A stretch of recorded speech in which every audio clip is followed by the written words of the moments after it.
એટલે મહાપુરુષોએ ઘણી બધી વાત કરી, રામની લીલા બતાવી, કૃષ્ણની લીલા બતાવી, રામદેવજી બાપાની લીલા બતાવી. એમાંથી તમને અને મને કંઈક એવા અમુક કંઈક કણ છે એ લેવાની જરૂર છે. કારણ કે હું તો અહીં તરી વરીથી આવું છું અને આ તો અહીંયા તો બાબુ કાંઈક પ્રોગ્રામ થઈ ગયા ભજનના, અને અહીં તો ભજન પડ્યું છે. એટલે ભજનની જગ્યા હોય ને અહીંયા ભજનની મજા આવે. પણ અમુક ઉમળકો નથી ને હામો, એટલે અમને એમ થાય કે હજી મારું બધું અમારું વાવેલું ઉગ્યું નથી. કારણ કે ભજનની ભૂમિમાં બેઠા હોય અને ભજન પ્રત્યેનો તમને ભાવ ન હોય, પ્રેમ ન હોય, તો બાબુ ભજનમાં મજા ન આવે. કારણ કે ચિત્તની શાંતિ, મનની પ્રશંસા, દિલની દાતારી, ગુમડાની રોજ અને ટાઢિયા તાવની ટાઢ આટલું માલકોરથી આવે. ટાઢિયા તાવની તાવ ચડે ને પછી આખો ડામચો માથે નાખી દો ને તોય ન ઉતરે. શું કામ? માલપાથી ઊભી થઈ. એમાં ભજન પ્રત્યેનો જે માલકોરથી ભાવ જાગે ને, આપણે 500 નોટ નો ડટ્ટો હોય ને આપણે ગણતા હોય ને આપણે કોઈ બોલાવે બોલવી કેવી સુરતા કેવી ચોટી જાય. કારણ કે આપણને ખબર છે કે એકાદી 500 ની જો વધારે હોય જાય 500 નો ધુબો લાગે. એવી સુરતા જયારે ચોટે ને બાપુ, થઈ મારો નાથ તમારા ને મારા ત્રાજવે આવે. એટલે ઘણી બધી વાતો છે. જો કે કલાકારો ઘણા બધા છે અને મને તો આ શું છે, અમુક મને સાંભળવા હાટું સાઈન મારા મિત્ર સુરત થી આવ્યા છે, પછી ટોકરાળા થયા છે કે અમે તમારા હાટું જ આવ્યા છે. એટલે એને લઈને નગર મને તો એમ થાય કે અહીંયા આપણે જાજો ભાગ મને સાંભળેલો છે અને મારે શું એકને એક વાત કરી. હવે મારી પાસે ખૂટી રહી, જોકે ખૂટે એવું નથી ગુરુ મહારાજની કૃપાથી, પણ સંતોની ખૂબ કૃપા છે. મારે હજી તમે મારા વિડીયો જોતા હશો તો એમાંય જોયું છે, મેં કોઈ ચોપડી મોબાઈલ રાખ્યો જ નથી. એટલી ગુરુ મહારાજની કૃપા છે, એમ નામ હાલ્યું આવે. અને આ બધા છે ને મારા ભેગા જ હોય છે, દરરોજ અમે પ્રોગ્રામમાં હોય ને. અને આ તો એટલા બધા છે, જ્યાં જાય નહીં હા બાબુ અમારી માથે જ માંડવું હોય આખો. એ કે બાબુ તમારે પણ મારી નાખશો કંઈક તો વિહામો દો. અને વિહામો દે ને ત્યાં એ કે અમારે ફોટા પડાવવા છે, બોલો ફોટાની લાઈન લાગે એટલે પીડી નથી પીવા દેતા. એટલે કહેવાનો મારો એક ભાવ છે, પ્રેમ છે. પ્રેમ ને વાચા હોત તો જગત જોગી બની જાત, હલકી ને હિમાલય જાત, પછી ભગવા પેરી ભૂતરા. પ્રેમથી 18 વર્ણમાં મારો નાથ બાપુ જેની ઝૂંપડી આવ્યો એ પ્રેમથી જ આવ્યો છે. વિદુરની ભાજી ખાય, દુર્યોધનના 32 ભાતના ભોજન મૂકી દીધા બાપુ. આ પ્રેમ છે ને જુદી બાબત છે. પ્રેમ હોય તો જ માણા એમ કહેતો હોય. બાકી 1 કરોડની ગાડી લઈને આવે, પડકે રિવોલ્વર ટીંગાતી હોય, 1 કિલો હોનું પહેર્યું હોય અને હેઠો ઉતરે, કોઈ નથી કહેતો કે અમારે તમારે ભેગો ફોટો પડાવો. આ ભજનનો પ્રતાપ, આ ભજનની મજા. હું કઈ એવડો મોટો કલાકાર છું કે એવી કોઈ મારી વાત નથી. અને હું તો મને તો હું તમારા બધાનો આભાર માનું છું. તમે મને સાંભળ્યો ને, હાસું ખોટું આડું ટાડું બધું ગમે એવું ગાયું, મને સમજ્યા ને સાંભળ્યો ને, એમાં મારો મેળ પડી ગયો હતો. હા, હું હજી હતી અમારે અહીંયા સુરેન્દ્રનગર આજુબાજુ એ ઝૂંપડામાં નાના માણસો હોય એના અહીંયા ભજનનો પ્રોગ્રામ હોય, મારે ક્યાંય ન જવાનું તો હજી હું મફત પ્રોગ્રામ કરું છું. અમારા સાક્ષી બેઠા ચતુરભાઈ બધા. અને હમણાં અમે એક જગ્યાએ સાઉન્ડ વગર પ્રોગ્રામ કર્યો. સાઉન્ડ વગર એવો હું હાઈફાઈ કલાકાર નથી. કારણ કે એમને જ મને રિયાઝ કરાવ્યો છે. એમને મને જો બાપુ નાના મોટા પ્રોગ્રામમાં બોલાયો ન હતો અત્યારે હું અહીં પહોંચ્યો ન હોત. એનો ગણ હું જિંદગીમાં ન ભૂલી શકું. એટલા માટે એક કૃષ્ણ પરમાત્મા, એક એવો બાપુ ઈશ્વર, જો કે ઘણા ના પાડે છે. કારણ કે આમાં તો બધું વિખવાદ બહુ થાય. એમાં મોબાઈલ આવ્યો છે ને પછી તો અમારે બાપુ આમ લગામ રાખીને બોલવું પડે છે.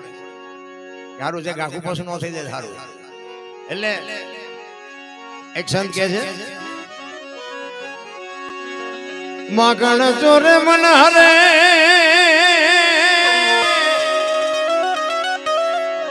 એ મધુરી બજાવે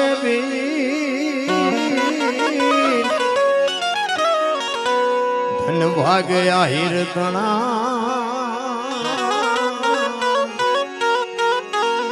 શ્રી કૃષ્ણ ચરાવે દે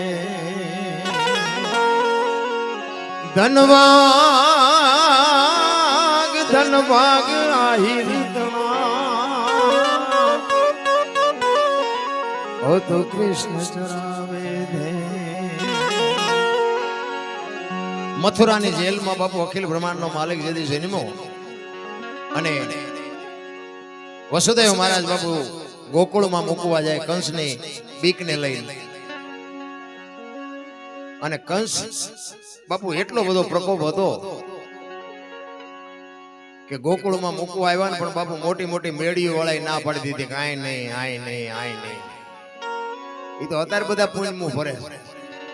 ઈ જેદી આવ્યો તેથી બાપુ કોઈ એમ નથી કીધું કે અમારે ઘરે આવતા હોય. એક આહિર બાપુ એક આવે ગોકુળના ટીંબે એક નંદ બાવા એમ કહે કે હવે ઈ ઠાકર કરે ઠીક વી આવો જે થાવ થાવું થાય. એમ નામ દુનિયા નો યાદ કરે. કઈક બાપુ સમર્પણ હોવું જોઈએ, કઈક ભોગ આપ્યા હોય તો બાપુ એને દુનિયામાં યાદ કરે. ઈ નંદ બાવાના નેહડે રોકાય અને બાપુ ઈ ગોકુળને જે પ્રેમ કર્યો અને ઈ ગોકુળને જે ગાંડું કર્યું બાપુ 11 વર્ષ અને 52 દિવસ ગોકુળમાં રોઈ અને પછી જશોદા માં માફ કરજો દેવકી માં અને વાસુદેવ એમ કહે છે હવે આપણે આપણા લાલાને લઈ આવીએ અને સમાચાર મોકલ્યા કે અમે કાનાને લેવા આવીશું. એ કાનાને લેવા આવી છે એમ બાપુ કીધું ને બાપુ થડાક ઉથડાક આખું ગોકુળ મીઠું થવા હો ભાઈ. કૃષ્ણ વિયો જાહે કૃષ્ણ વિયો જાહે કૃષ્ણ વિયો જાહે અને કેટલો પ્રેમ કર્યો છે. ઈ જશોદા માને જ્યારે ખબર પડે કે અકળું ત્યાંથી રથ લઈને નીકળી ગયા છે ગોકુળ આવવા માટે લાલાને લેવા અને જશોદા મા બાપુ કૃષ્ણ પરમાત્માને ખોળામાં લઈને કહે છે કાના તું વિયો જઈશ મારું શું થાય. બાપુ પાલક માતા હતી, જનેતા હોય તો બરોબર છે પણ પાલક માતા કેટલો પ્રેમ કર્યો છે. એ કે માં હું તને યાદ કરીશ ને હું આમ કરીશ ને હું આમ કરીશ માને સમજાવે છે. અને પછી જશોદા કહે છે કે કાના એક મારી વાત યાદ રાખજે કે શું કે મેં તને ખાંડણીએ બાંધી દીધો હતી તું માને કહેતો નહીં, તારી માને કહેતો નહીં નકર એને દુઃખ થાય. કે માં નહીં કહું હું કામ ને તું મુજાસ. અને આવ્યા ત્યાંથી નીકળ્યા બાપુ ગાયો રોવે ગોવાળિયા રોવે આખું ગોકુળ રોવે. રાધાજીને ખબર પડી ને કે કૃષ્ણ જાય છે એટલે એને એમ થયું કે મારે ક્યાં ગોતવા. નંદ બાવાના નેહડે છે, ગામમાં છે, બજારમાં છે, ક્યાં છે? પણ એ કે ગામના દરવાજે જ ઉભી રહું કે રસ્તો તો ઈ જ છે ને ત્યાં હું ઉભી રહી. આખા ગામને જોવે અને કાનો બાપુ આખા ગોકુળમાં રાધાને ગોતે છે. બધાય દેખાય છે, રાધા કેમ નથી દેખાતી? જો પ્રેમ ને વાચા હોત તો જગત જોગી બની જાય. પ્રેમ તો બાપુ છે ને 18 અક્ષરનો મંત્ર છે. એક જાનવરને તમે પ્રેમ આપ્યો હોય ને જાનવર તમને માર ન ખાવા દે. હું તમે તો માણસ છે ભલા માણસ. ઈ રથમાં બેહી અને અકરો રથ લઈને જાય ને દરવાજે આવે. આમ દરવાજાના ગેટ ઉપર નજર કરી અને રાધા અહીંયા ઊભી હતી. રથને ઊભો રખાયો. બોલી નો એકાય એક કૃષ્ણ ના બોલી એક રાધા ના બોલી એક દ્રષ્ટિ વાત કરી લે. ભાઈ તમારો મારો જો પ્રેમ હોય ને તમે મારા ઘરે આવ્યો હોય તો હું સમજી જાઉં કે તમે આ હાટું જ આવ્યા છો. બોલવું ન પડે, આંખ વાત કરી લે એને પ્રેમ કહેવાય. કૃષ્ણ રાધાની સામે જોવે, રાધા કૃષ્ણની સામે જોવે અને રાધાની આંખ એમ કહેતી હોય કાના દુનિયાનું જે થવું હોય થાય પણ હું હવે ક્યાં જાઉં. અને કૃષ્ણની આંખમાંથી બાપુ જળજળી આવી ગયા કે રાધા બોલ્યા વગરનો કહે છે બાપુ હું તને જિંદગીમાં નહીં ભૂલું. આજે તમે જોવો ને બાપુ રાધા કૃષ્ણ બોલાય, કૃષ્ણ રાધા નો બોલાય પણ રાધાને આગળ રાખી છે કૃષ્ણ. આવતા રહ્યા આયા અને પછી અહીંયા 2 દી 5 દી 15 દી મહિનો 2 મહિના થાય અને એકવાર કૃષ્ણ પરમાત્મા જમવા બેહે અને માએ ગોરસ પીરસ્યો ને બાપુ થાળીને ઠેબુ મારીને અખિલ બ્રહ્માંડનો માલિક વયો ગયો. માં પૂછે છે કાનો કેમ જમ્યો નહીં કેમ વયો ગયો? ઈ ઓધવને કહે છે જાતો લાલો ક્યાં ગયો? ઉપલા માળમાં જઈ અને અખિલ બ્રહ્માંડનો માલિક તેની ધ્રુસકા મૂકીને રડતો હતો. ઓધવ કહે છે લાલા શું થયું કેમ રોવસ? માન એ બોલી કે કૃષ્ણ એ કે દાદા ઓધવ મારી માને કહેજો મને ચટણી રોટલો આપે પણ કોઈ દી ગોરસ નો પીરસે. ગોરસ જોવું મને ગોકુળ દેખાય છે, ગોરસમાં ગોકુળની ગાયું દેખાય છે, ગોકુળનો પ્રેમ દેખાય છે. અને આ વાત જ્યારે સાંભળીને તે ઓધવને એમ થયું કે એટલો બધો પ્રેમ કરતા છે ગોકુળમાં કે મારે જોવા જાવું છે. અને ઓધવ આવ્યા એ ગામના અંદર ગિર્યા ને 2-3 સખીઓ પાણી ભરવા નીકળેલી. એને કીધું એ કે નંદ બાવાના નેહડે ક્યાંથી જવાય? અને ભાષામાં બાપુ દીકરી સમજી ગઈ ક્યાંથી આવો છો? એ કે મથુરાથી આવું કે તો ઓલા કાળિયાએ મોકલ્યા છે ને તમને. અને વિચાર કરવા માંડ્યો મેં હજી આમને કીધું નથી ને આમને કેમ ખબર પડી ગઈ. એ કે હા કૃષ્ણએ મોકલ્યા છે. તો કે નથી દેવું સરનામું. કાંઈ વાંધો નહીં. ઉદ્ધવ આગળ હાલ્યા. આગળ જાય 2-3 દીકરીઓ ધૂળમાં ચિત્ર બનાવતી હતી. આંગળી આમ હાથેકાથી ચિત્ર બનાવતી હતી. એ કૃષ્ણ ભગવાનનું ચિત્ર બનાવે. વાકડિયા વાળ, હાથમાં મોરપીંછ છે, હાથમાં વાંસળી છે, હાથ બનાવ્યું, શરીર બનાવ્યું, પગ નો બનાવ્યો. અને દીકરીઓ હાલતી થઈ ને એટલે ઉદ્ધવે કીધું કે એ દીકરીઓ આ ચિત્રને કેમ અધૂરું મૂક્યું? આ પગ તો બનાવ્યા નહીં. એ કે પગ હતો એટલે તો ભાગી ગયો, પગ નથી બનાવાય. ઉદ્ધવને એમ થયું ઓહો ચિત્ર ઉપર જારો આના આટલો ભરોસો છે તો આ જગતમાં શું આને પ્રેમ કર્યો હોય છે. આગળ જઈ એક વ્યક્તિ ઊભી છે. એને પૂછે છે કે મારે નંદબાવાના નેહડે જાવું. એને કીધું કે ધોરીઓ જે પાણીનો હાલ્યો જાય ને એ ધોરીએ હાલ્યા જાજો. અમારી આ ગોકુળની ગંગા છે પણ એ કે એમાં પગ નો બોલતા હોય. ઉદ્ધવ કે આયા ગંગા ગોકુળની ક્યાંથી? એ કે કૃષ્ણ અહીંથી ગયા ને તેદુના બાપુ નંદ બાવા રોવે છે, માં જશોદા રોવે છે, ગોકુળની ગાયું રોવે છે, ગોકુળના ગોવાળિયા રોવે છે અને બધાયના આહુડા ભેગા થઈને આ ધોરીઓ થયો છે એટલે અમારી ગોકુળની ગંગા છે. અને તેથી ઉદ્ધવ બાપુ ધ્રુજી ગયો હોય કે હું નંદ બાવાના નેહડે જઈ નહીં શકું. ત્યાં એને ભગો ચારણ હામો મળે અને ભગાને કહે છે કે મારે નંદ બાવાના નેહડે જવું હતું પણ મારે જવું નથી. હવે કે કેમ? એ કે હવે મારે અહીંથી પાછું વળી જવું છે. તો કે હવે ગોકુળમાં જાવ, મથુરામાં જાવ છો? તો કે હા. તો કે એક મારી અરજી લેતા જશો? તો કે હા. અને પછી બાપુ ભગો કહે છે એવું ધવજી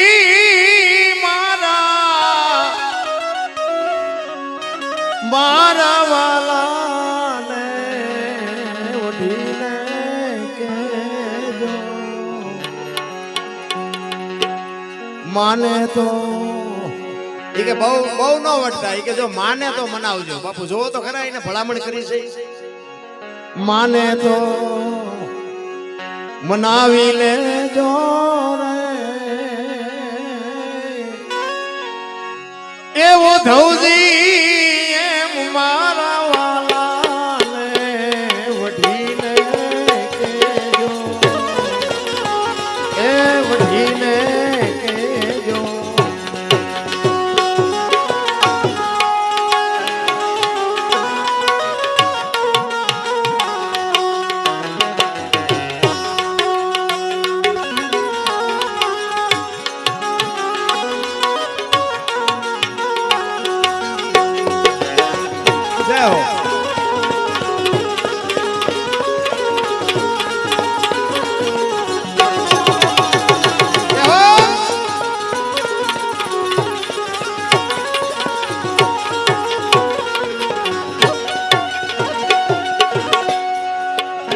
મથુરાના રાજા ત્યાં છો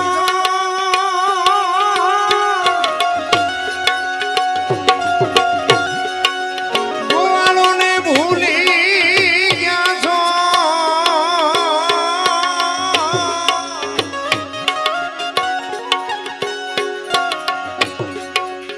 મથુરાના રાજા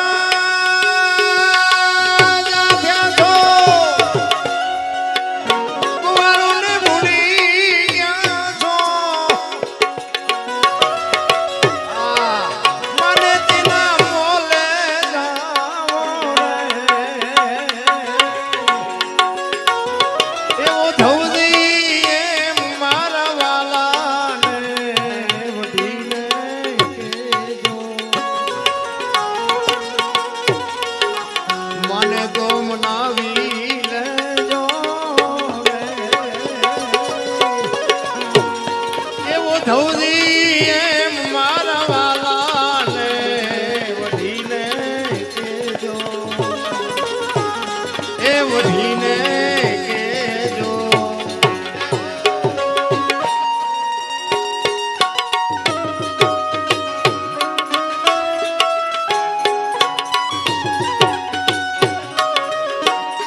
મને તો મનાવી લેજો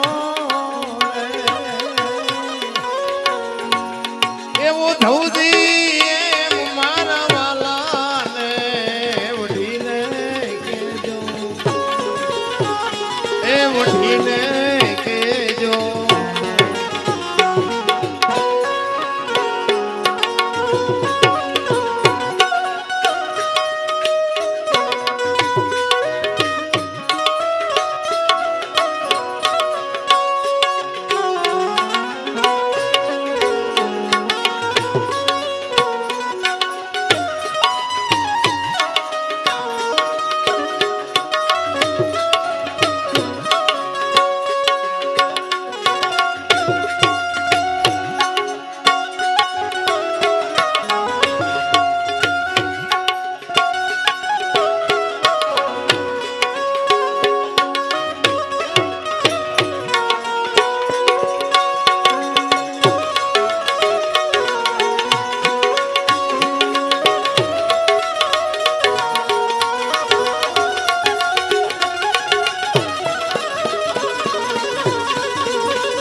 જે કે ને ઈ અમે કરશું પણ તમે એમને એકવાર આ ગોકુળમાં લઈ આવો વાલાની મરજી માં રહેશું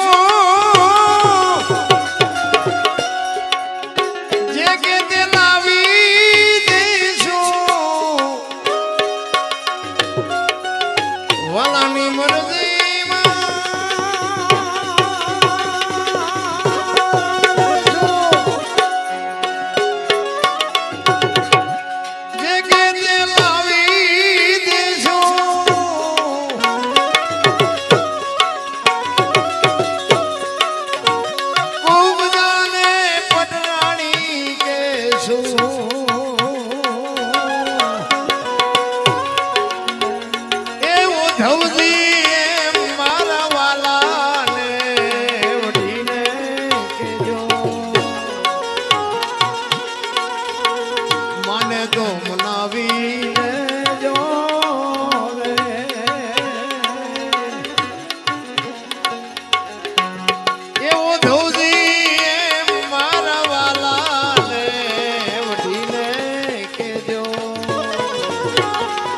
વઢીને કેજો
ધૌજી એમ મારા વાલાને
છો ભગતોના તારણ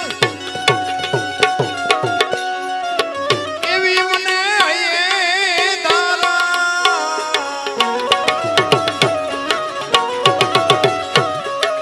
ગુણ ગાઈ ભગો ચારણ એવું ધવજી એમ મારા વાલાને વઢીને કેજો મને તો મનાવી લેજો ને એવું ધવજી એમ મારા વાલાને વઢીને કેજો એ વઢીને કેજો એ વઢીને કેજો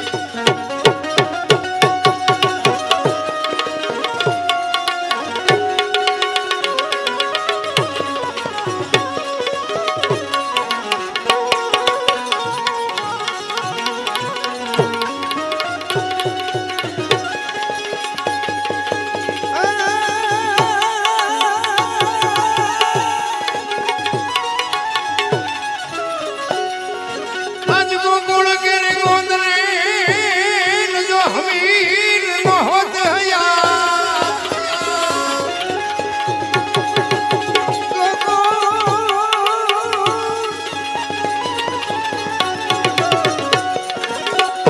ગોકુળ કેરે ગોંદરે અને જો હમીર નો હોત હયા તો દેવકી માનો ઈ દીકરો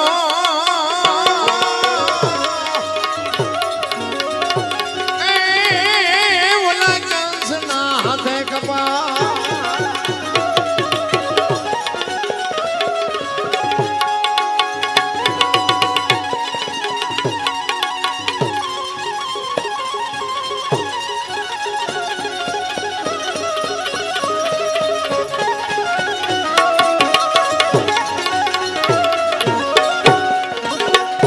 મોતી ગોતા નો જડે અનમાન સુકાય સરોવરમાં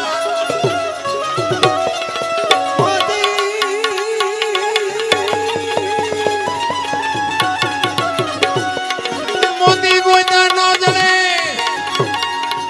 અને સુકાય માન સરોવરમાં ઈ હાંસ કદી ન જાય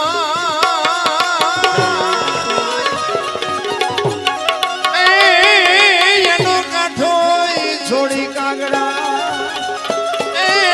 એનો કાંઠો ઈ છોડી કાગડા કૃષ્ણની બાબુ લીલા છે ને અપરંપાર છે કૃષ્ણને સમજવો બાબુ અઘરો છે રામ અને કૃષ્ણમાં છે ને બાબુ બહુ ફરક છે કૃષ્ણ રામની પાસે છે ને મર્યાદાથી ઉભું રહેવું પડે અને કૃષ્ણના ખંભે હાથ રાખીને ઉભા રહ્યો ને તો હાલે કૃષ્ણને સમજવો બાબુ અઘરો છે ગોપીઓ સ્નાન કરતી હતી ને જાણીતો દાખલો છે બધાને ખબર છે ઝાડવા ઉપર બેહી અને ગોપીઓના વસ્ત્રના હરણ કર્યા હતા એવું કહે છે એટલે ઘણા બાપુ આ વિરોધ કરે કારણ કે સમજણના ઘરમાં ન હોય ગમે એ બોલે ઘણા ને એમ થાય કે ભાઈ બૈરા નાતા હોય ને એના કપડા લઈને વ્યા જાય ભગવાન આવું હોય કોઈ પણ આ છે ને વાત જ બધી અલગ છે ભાઈ કે હાવ તમને પરફેક્ટ ખોલીને વાત કરે તો તમને મગજમાં બેહે જ નહીં આખી દુનિયાને જે બનાવ્યા હોય આપણને તમને મને બધાને બનાવ્યા હોય એને તમારા ડુસાની શું જરૂર હોય એવું કઈ છે જ નહીં કોકે કૃષ્ણને કીધું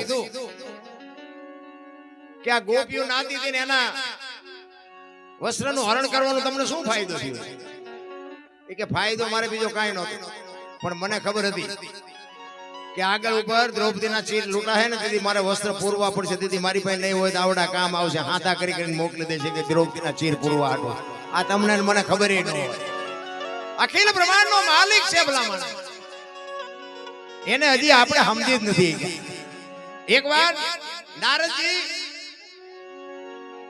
મૃત્યુલોકમાં વસ્તીમાં વિચરવા માટે નીકળ્યા ભિક્ષાવૃત્તિ માટે અને એક ઘરની ડેલીએ જઈ અને કીધું ભિક્ષાન દેહી મૈયા અને એક બાપુ દીકરાની વહુ હુપડું ભરીને અનાજ લઈને આવી અને કીધું કે લ્યો બાપુ. બાપુએ આમ જોડી લાંબી કરી અને એમાં હુપડું ભરીને અનાજ નાખ્યું એટલે આશીર્વાદ આપ્યા નારદજીએ કે ભગવાન તારું ભલું કરે, તારા જણા જીવતા રાખે, જણા જીવતા રાખે એમ કીધું ને બાપુ હાથમાંથી હુપડું પડી ગયું. નારદજી કે બેન શું થયું તને, તારા હાથમાંથી હુપડું પડી ગયું, મારથી કઈ ખોટું બોલાઈ ગયું? કે ના બાપુ એવું નથી, પણ તમે કીધું ને કે તારા જણા જીવતા રાખે, મને ભગવાને શેર માટીની ખોટ છે, મને આપ્યું જ નથી. અને બાપુ નારદજીને વાટ્યા હોય તો લોહી નો કે અરે આ ભગવાન નો કે જોવો તો ખરા ક્યાંક ક્યાંક અન્યાય નથી. ખાવા ધાન નો અહીંયા કે હાથ ને ગુજ્યા અવાડા ડાટા કાઢે અને આવું ભર્યું ભાદરું ઘર સાધુ સંતોને હુપડા ભરી ભરીને અનાજ આપે, એને એક દીકરો નો આપીએ કે આજ ભગવાનનો વારો કાઢવો.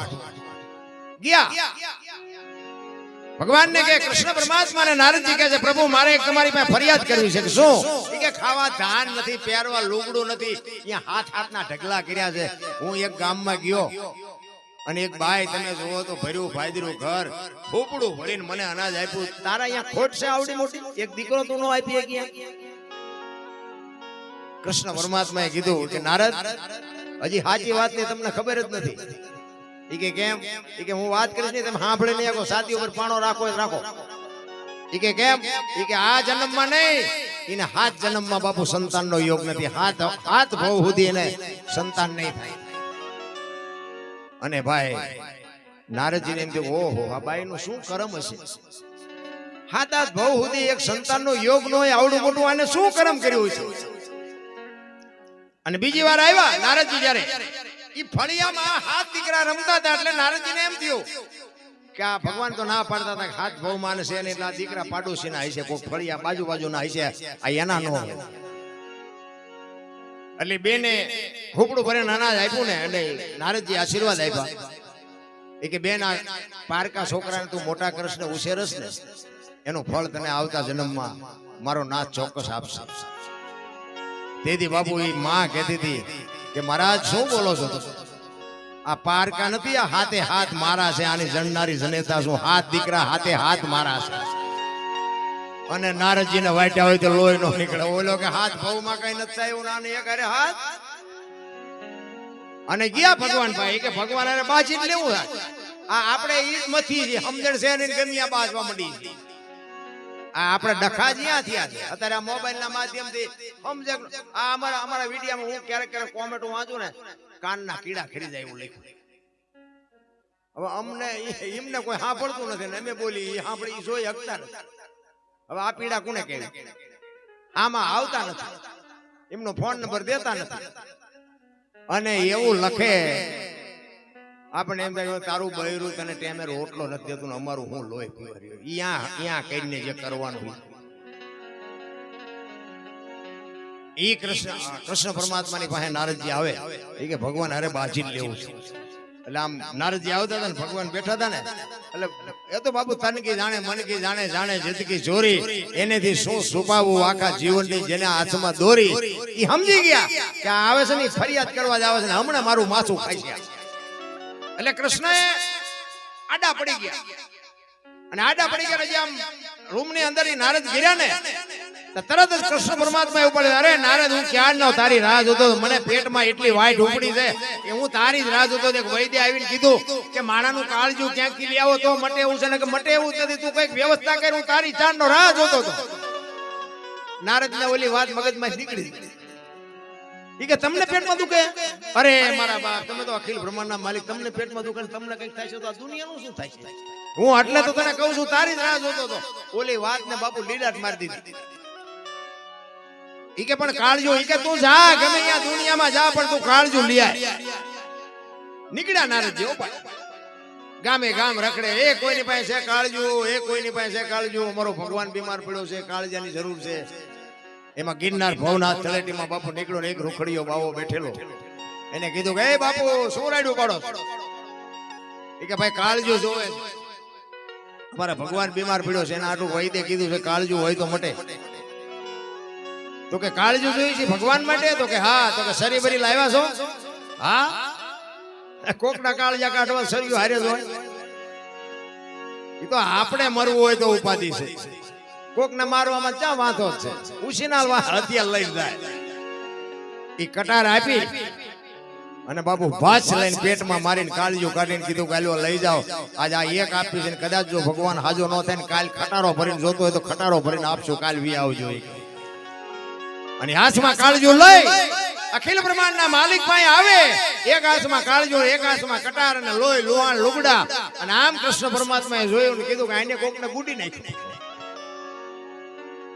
આવ્યા એ કે કાળિયું મળ્યું. એ કે ભગવાન તમારે વાતો કરવી જાવ તો તમને ખબર પડે કેટલું રખડ્યો તઈ માન માન મેળ પડ્યો. એ કે પણ મને મટી ગયું. એ કે હા મટી ગયું. અરે હું જેટલા મારા ટાંટિયા ફરી ગયા તમારા આ કાળિયું ગોતવામાં. અને પછી બાબુ અખિલ બ્રહ્માંડનો માલિક કહે છે કે તમને મળ્યું કેવી રીતે આપ્યું, ક્યાંથી મળ્યું? એ કે ગિરનાર તળેટીમાં એક રૂખડીયો બાવો હતો ને ભાઈ, એને કે હું રાડું પાડતો પાડતો જાતો તો સાંભળી ગયો, મને બોલાવ્યો અને કીધું ભગવાનને કાળિયું જોતું હોય કે હું કાઢી દઉં. કાઢી દીધું? તો કે હા. કે કેવી રીતે? એ કે કટાર મારીને કાળિયું કાઢીને મને તરત આપ્યું. અને એને કીધું કાલ ઝાઝા જોતા હોય કાલ આવજો. એ કે નારદ કાળિયા કટારો મારીને જે કાળિયા કાઢી દે ને એ ધારે તો હાથ દીકરા લઈ જાય ને કે તારું કાળજું ક્યાં બહાર કેમ જ્યું તું? તને ઈ પ્રશ્ન હતો ને કે આ દીકરીને હાથ દીકરા કેવી રીતે? ઈ પ્રશ્ન હતો એટલા માટે મેં તને મોકલ્યો હતો. તારું કાળજું નહોતું તારી યારે? એટલે મહાપુરુષોને લખવું પડ્યું. આવા મહાપુરુષો છે ને કોકના માટે બલિદાન આપ્યા છે. એટલે રૂખડ બાવાની બાબુ એક બે કડી ગાવી છે મારે. રતનબેન ને બહુ ગમે છે. રતનબેન હાડું રૂખડ બાવા તો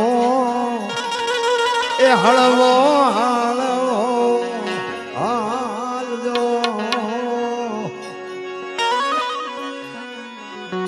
રૂખડ બાવા તો એ હળવો હાલજો, એવો ગરમ